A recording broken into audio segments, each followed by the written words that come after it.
Assalamualaikum warahmatullahi wabarakatuh. Halo, perkenalkan nama saya Rosdana Afifah Rahman, NIM 180210102085 dari kelas Etnofisika B. Nah, pada video pembelajaran kali ini, saya akan membahas mengenai konsep fisika yang ada pada keterampilan Yunggi.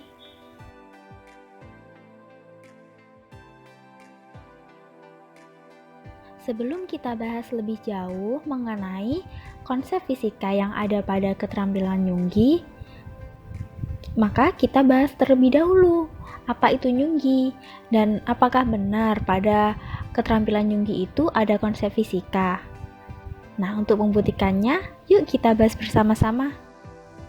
Fisika merupakan salah satu mata pelajaran yang dianggap sulit oleh siswa.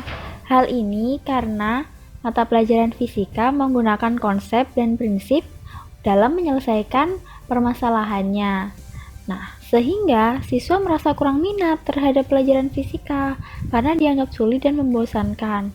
Sehingga perlu adanya inovasi agar pembelajaran fisika menjadi menyenangkan. Salah satu inovasi tersebut yaitu dapat dengan menambahkan kearifan lokal pada pembelajaran fisika, sehingga siswa mampu menganalisis sekaligus belajar mengenai hubungan kearifan lokal di Indonesia dengan konsep fisika. Selain itu, siswa juga dapat mengetahui mengenai kearifan lokal yang terdapat di Indonesia. Nah, selain itu, fisika merupakan salah satu ranah etnosains dan cabang ilmu pengetahuan yang mempelajari tentang fenomena alam, meliputi material, manusia, dan interaksi antara manusia dengan material lainnya, sehingga pembelajaran fisika dengan kearifan lokal itu dapat dilaksanakan pada pembelajaran fisika. Pokok bahasan yang akan kita bahas pada video pembelajaran kali ini yaitu yang pertama, bagaimana konsep Yunggi yang ada pada masyarakat. Yang kedua, bagaimana konsep hukum Newton. Dan yang ketiga, bagaimana konsep fisika yang ada pada keterampilan Yunggi. Selanjutnya akan membahas mengenai konsep Yunggi. Indonesia memiliki beragam budaya dan tradisi yang menyebar di setiap penjuru daerah. Hal ini karena Indonesia merupakan negara yang memiliki banyak pulau, sehingga dari tiap-tiap pulau tersebut terdapat beragam suku dan menghasilkan keanekaragaman budaya dan tradisi. Budaya dan tradisi yang terdapat di setiap penjuru Indonesia berbeda baik dari segi nama maupun maknanya. Nah, salah satunya yaitu tradisi Yunggi. Yunggi sendiri merupakan meletakkan atau menaruh atau membawa barang di atas kepala. Tradisi Yunggi ini merupakan salah satu kearifan lokal yang masih ada di Indonesia dan keberadaannya masih dapat kita temui walaupun sudah jarang. Tradisi Yunggi ini biasanya dapat kita temui pada para penjual di pasar ataupun ketika ada acara adat masyarakat. Nah, itu ada tradisi menyunggi. Nah, bisa juga di areal persawahan dan masih ada lainnya. Tradisi nyunggi ini dapat dilakukan baik perempuan maupun laki-laki. Kebiasaan masyarakat ketika melakukan tradisi nyunggi ini yaitu dengan meletakkan barang yang akan disunggi di atas kepala, yang mana sebelum diletakkan itu dilapisi terlebih dahulu dengan kain. Kemudian posisi awal ketika akan menyunggi itu yaitu posisi kaki terbuka dengan sedikit jongkok, dengan lengan tangan memegangi beban yang disunggi. Proses nyunggi ini membutuhkan keseimbangan bagi orang yang melakukannya, karena apabila orang tersebut tidak memiliki keseimbangan yang baik, maka akan gampang terjatuh ketika menyunggi barang. Selain keseimbangan, pembahasan selanjutnya yaitu mengenai konsep hukum Newton. Hukum Newton mengkaji mengenai hubungan antara gerak benda dengan gaya. Hukum Newton mengenai gerak ada 3, yaitu hukum 1 Newton, hukum 2 Newton dan hukum 3 Newton. Hukum 1 Newton membahas mengenai keadaan benda apabila tidak dipengaruhi dengan gaya. Hukum 1 Newton dapat disebut dengan hukum kelembaman atau hukum inersia. Hukum 1 Newton menyatakan bahwa setiap benda akan diam atau bergerak lurus beraturan apabila resultan yang bekerja padanya bernilai 0. Secara matematis, hukum 1 Newton dapat ditulis seperti sigma F sama dengan 0, maka A atau percepatan sama dengan 0 karena V atau percepatannya adalah 0 atau diam. Sehingga benda akan cenderung mempertahankan keadaannya. Apabila dalam keadaan diam, yang awalnya diam akan tetap diam, dan benda dalam keadaan bergerak pada awalnya akan tetap bergerak dengan lintasan lurus dan kecepatan yang konstan. Sifat lembam sendiri merupakan sifat mempertahankan keadaannya, yaitu keadaan tetap diam atau keadaan tetap bergerak beraturan. Contoh dari hukum 1 Newton yaitu ketika terdapat seseorang menaiki mobil yang sedang berjalan, kemudian mobil tersebut direm secara mendadak, maka orang yang ada di dalam mobil tersebut akan terdorong ke depan dan orang tersebut akan mempertahankan posisinya seperti ketika mobil tersebut belum direm. Hukum 2 Newton membahas mengenai pengaruh gaya pada percepatan benda. Apabila resultan gaya tidak sama dengan 0, maka benda akan mengalami percepatan. Bunyi hukum 2 Newton yaitu percepatan yang dihasilkan oleh resultan gaya yang bekerja pada suatu benda berbanding lurus dengan resultan gaya dan berbanding terbalik dengan massa benda. Sehingga secara matematis, hukum 2 Newton ini dapat ditulis sebagai berikut. F atau gaya sama dengan massa dikali dengan percepatan. Atau bisa juga dengan percepatan sama dengan gaya dibagi dengan massa. Terdapat 3 jenis gaya yang berkaitan dengan hukum Newton, yaitu gaya berat, gaya normal, dan gaya gesek. Gaya berat merupakan gaya gravitasi bumi yang dirasakan oleh benda di sekitar bumi. Secara matematis, gaya berat dapat dituliskan W atau gaya berat sama dengan M atau massa dikali dengan percepatan gravitasi. Selanjutnya, gaya normal merupakan proyeksi gaya kontak yang tegak lurus dengan bidang sentuh.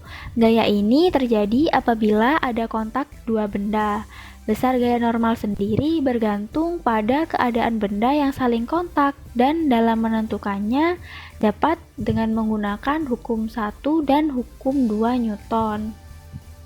Sedangkan gaya gesek merupakan proyeksi dari gaya kontak yang sejajar dengan bidang sentuh. Gaya gesek dapat dibagi menjadi dua berdasarkan dari keadaan benda yang dikenainya. Gaya gesek statis untuk benda yang diam, sedangkan gaya gesek kinetis untuk keadaan benda yang bergerak. Gaya gesek statis ini terjadi pada keadaan diam, sehingga besarnya memenuhi hukum 1 Newton. Gaya gesek statis ini memiliki nilai maksimum atau Fs max dipengaruhi oleh gaya normal dan kekasaran bidang sentuh atau μs.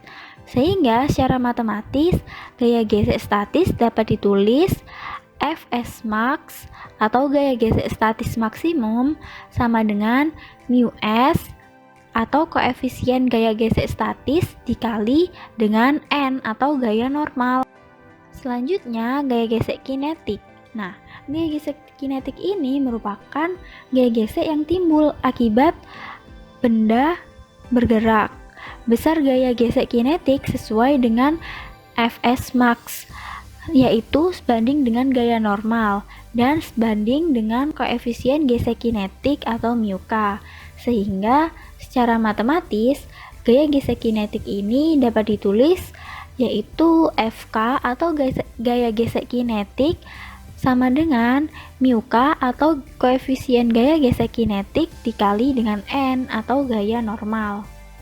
Nah, contoh dari hukum 2 Newton yaitu ketika ada seseorang yang mendorong meja yang diam, maka meja tersebut akan bergerak. Hal ini karena meja yang memiliki massa ini akan bergerak ketika dia diberi gaya, yaitu F, dan gaya tersebut merupakan dorongan dari orang tersebut dan akan menimbulkan percepatan atau A. Nah, yang terakhir yaitu hukum 3 Newton. Hukum 3 Newton ini membahas mengenai adanya gaya aksi reaksi. Newton berasumsi bahwa setiap benda yang diberi gaya aksi akan timbul gaya reaksi. Gaya reaksi ini dapat menjelaskan juga mengenai keseimbangan alam. Hukum 3 Newton berbunyi, untuk setiap aksi ada suatu reaksi yang sama besar, tetapi berlawanan arah. Dua gaya merupakan gaya aksi reaksi apabila kedua gaya tersebut memiliki sifat-sifat yaitu sama besar, berlawanan arah, dan terjadi pada dua benda yang saling berinteraksi. Sehingga secara matematis hukum 3 Newton ini dapat ditulis yaitu F aksi atau gaya aksi sama dengan min gaya reaksi. Contoh dari hukum 3 Newton yaitu ketika ada seseorang yang berjalan di atas tanah, maka akan ada gaya aksi reaksi dari kegiatan tersebut. Gaya aksinya yaitu dari kaki orang tersebut menuju ke arah tanah, dan gaya reaksinya yaitu dari tanah. Nah, pada pembahasan yang terakhir yaitu korelasi antara konsep fisika dengan konsep Junggi. Pada pembahasan sebelumnya, kita sudah membahas mengenai konsep fisika dan juga konsep Junggi. Dari kedua pembahasan tersebut, dapat kita simpulkan bahwa pada konsep Junggi terdapat konsep fisika. Nah, konsep fisika apa ya yang ada pada konsep Junggi? Konsep fisika yang ada pada konsep Junggi yaitu hukum Newton. Karena korelasi antara konsep hukum Newton dengan konsep Junggi yaitu pada kesetimbangannya. Ketika seseorang sedang menyunggi, maka orang tersebut mengangkat dan meletakkan beban yang akan disunggi. Posisi dari orang tersebut yaitu kaki dalam posisi terbuka dan sedikit jongkok. Posisi ini untuk mencari titik tumpu agar tetap dalam keadaan yang seimbang. Kemudian, setelah posisi dirasa seimbang, maka orang tersebut akan berdiri. Nah, konsep fisika yang ada pada posisi ini yaitu hukum 1 Newton, yaitu agar posisi seimbang dan beban yang disunggi dapat tetap dalam kondisinya. Nah, kondisi ini dinamakan kondisi kelembaman karena sigma F sama dengan 0. Selanjutnya, selain hukum 1 Newton, konsep fisika yang ada pada tradisi Junggi ini yaitu hukum 2 Newton. Nah, konsep ini terjadi ketika orang yang sedang menyunggi tersebut berjalan, maka terjadi hukum 2 Newton, yaitu ketika orang tersebut berjalan, maka akan dicari titik berat agar kondisi tetap setimbang, yaitu pada kaki sebagai penopang. Selain kedua konsep di atas, yaitu hukum 1 Newton dan hukum 2 Newton, pada konsep Junggi ini terdapat hukum 3 Newton, yaitu ketika orang yang sedang menyunggi tersebut berdiri, maka akan terjadi gaya aksi reaksi. Kondisi ini agar kondisi menyunggi tetap seimbang. Gaya aksi diberikan oleh barang yang disunggi yang menekan kepala dan menuju ke pusat bumi. Kemudian, gaya reaksinya diberikan oleh kepala dari orang yang sedang menyunggi tersebut dengan besar yang sama, tetapi arahnya berbeda atau berlawanan. Sehingga pada posisi ini terjadi konsep hukum 3 Newton, yaitu F aksi sama dengan min F reaksi. Nah, sekian materi pada video pembelajaran kali ini yang dapat saya sampaikan. Semoga materi kali ini dapat bermanfaat untuk kita semua. Dan sampai jumpa di video selanjutnya. Terima kasih. Wassalamualaikum warahmatullahi wabarakatuh.